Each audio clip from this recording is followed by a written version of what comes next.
Good morning. This is the Aggieland Backyard Church. My name is Marcus Roberts. I'm here on the back porch. It's time to read the Word.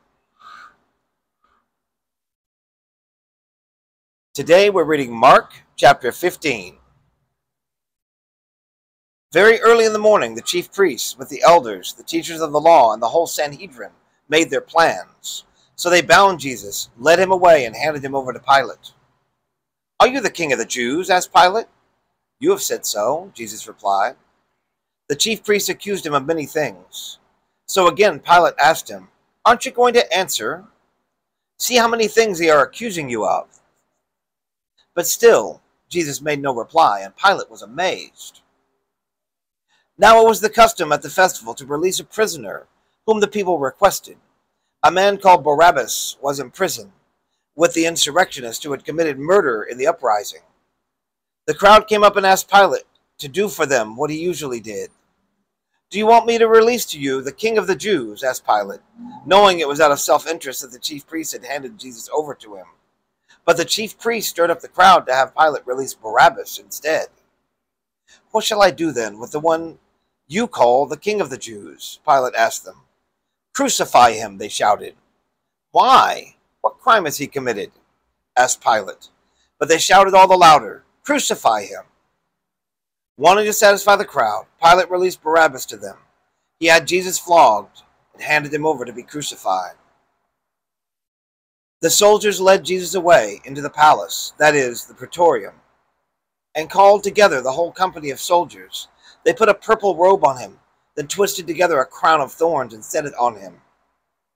And they began to call out to him, "Hail, King of the Jews!" Again and again they struck him on the head with a staff, and they spit on him.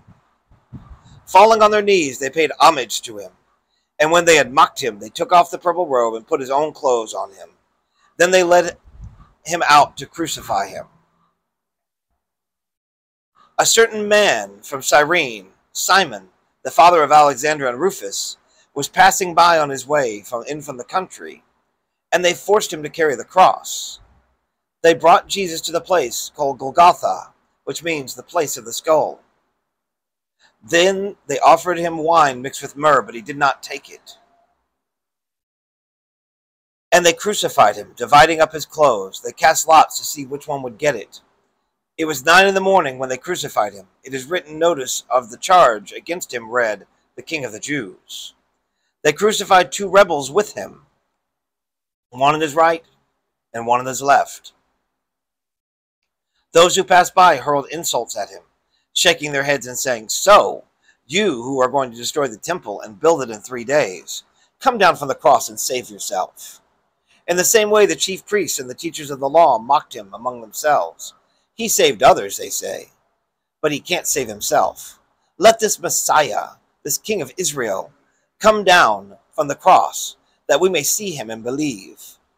Those crucified with him also heaped insults on him.